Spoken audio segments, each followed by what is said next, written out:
Bonjour bien-aimés de Dieu et que Dieu vous bénisse au nom de notre Seigneur Jésus-Christ. Bon réveil matinal. Je suis très reconnaissant à Dieu de m'amener à reprendre avec vous ces méditations. Elles ont été interrompues momentanément à cause de mes multiples déplacements autour de mon pays où j'exerce le ministère de la réconciliation. Alors merci encore une fois à Dieu de nous avoir permis en cette matinée de partager cette parole. Je suis donc reconnaissant à Dieu de m'avoir permis en cette matinée de partager avec vous le livre de Proverbes, chapitre 23, du verset 1 au verset 3. Je cite: « Si tu es à table avec un grand, fais attention à ce qui est devant toi. Mets un couteau à ta gorge. Si tu as trop d'avidité, ne convoite pas ses friandises. C'est un aliment trompeur. » Fin de citation. Si tu es à table avec un grand, fais attention à ce qui est devant toi. Mets un couteau à ta gorge si tu as trop d'avidité. Ne convoite pas ses friandises. C'est un aliment trompeur. Proverbe 23, du verset 1 au verset 3, traite de l'éthique, c'est-à-dire le comportement qu'il faut avoir quand on est à table avec un personnage important. C'est vrai, dans un monde comme le nôtre aujourd'hui, où l'on ne se préoccupe plus de la bienséance, les habitudes de table n'intéressent que très peu de personnes. Manger dans la parole de Dieu est un acte de bénédiction et fait même partie des 4 réunions fondamentales de l'Église primitive que l'on peut voir en Actes, chapitre 2, au verset 42. Je vais citer pour vous. « Ils persévéraient dans l'enseignement des apôtres, dans la communion fraternelle 2, dans la fraction du pain 3 et dans les prières. » Vous notez que la réunion qui consiste à manger se trouve à la 3e place. Et le chiffre 3 est le chiffre de la complétude. Quand une chose est dite 3 fois dans la parole de Dieu, elle est complètement, absolument complète. C'est vrai que cette forme grammaticale n'existe pas dans la langue française.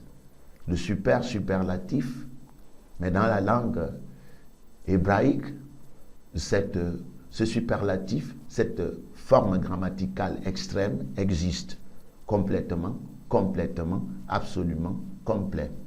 Alors, manger se trouve à la 3e place dans les réunions qui se partageaient dans les actes des apôtres. Manger constitue même l'un des rites le plus puissants de la parole de Dieu.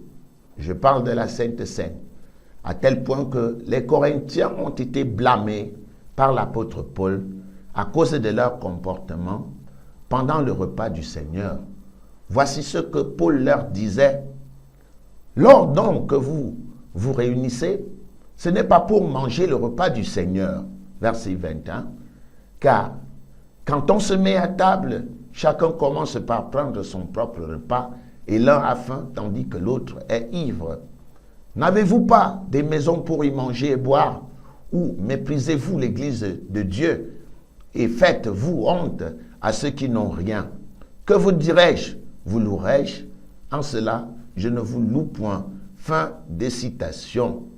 Il est même conseillé dans la parole de Dieu de ne pas manger avec des gens qui, se nommant frères dans le Seigneur, sont désobligeants. Je vous le montre dans le livre de Corinthiens, 1 Corinthiens chapitre 5 au verset 11. Voici ce que dit la parole de Dieu. Maintenant, ce que je vous ai écrit, c'est de ne pas avoir des relations avec quelqu'un qui, se nommant frère, est impudique ou cupide ou idolâtre ou outrageux ou ivrogne ou ravisseur, de ne pas même manger avec un tel homme. De ne pas même manger avec un tel homme. Fin des citations. Manger avec quelqu'un est un acte si important dans la Bible qu'en tant que modèle d'amour, comme l'affirme notre maître, je cite, « Vous êtes la lumière du monde. Une ville située sur une montagne ne peut être cachée. » Fin de citation. Il s'agit de Matthieu 5 au verset 14. Nous devons de respecter, d'avoir une certaine éthique qui nous distingue des autres. Les hommes nous lisent et vont nous lire avant de lire les Bibles que nous leur présentons. C'est en raison de cela que même nos habitudes de table intéressent le Tout-Puissant au point où il nous instruit à ce sujet. Écoutons donc encore une fois la parole. Si tu es à table avec un grand, fais attention à ce qui est devant toi. Mets un couteau à ta gorge. Si tu as trop d'avidité, ne convoite pas ces friandises. C'est un aliment trompeur. Voici ce que dit la version Darby à cet effet.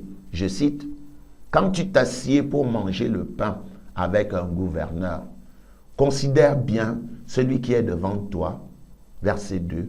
« Et mets un couteau à ta gorge si tu es gourmand. » Verset 3. « Ne désire point ces friandises, car c'est un pain trompeur. » Fin de citation. Considère bien celui qui est devant toi. Sache que le cœur de l'homme se laisse voir quand il mange. Il ne se contrôle pas absolument. Celui qui regarde attentivement peut déceler des choses cachées. Et il y a plusieurs choses qui se cachent dans l'homme.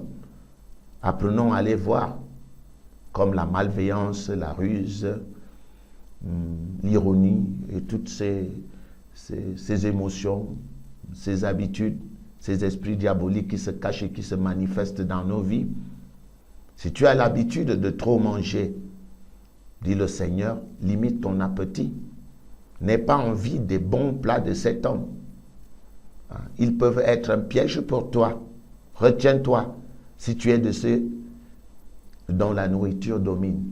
Ça, c'est le conseil de ce matin. Dieu dit bien ce qu'il veut dire et pourquoi il le dit à ses enfants. Les problèmes d'éthique sont importants. Le chrétien doit avoir un comportement exemplaire. Et Dieu a pris soin de lui montrer l'attitude qu'il devrait adopter ou avoir lorsqu'il est dans un restaurant, lorsqu'il a été invité avec un personnage important, lorsqu'il mange avec lui, qu'il soit attentif, qu'il mette un couteau à la gorge, une manière de dire « retenez vos émotions, retenez tout ce qui vous amène à devenir ridicule. » Que Dieu vous bénisse au nom de Jésus-Christ et bonne journée, bon appétit. Merci.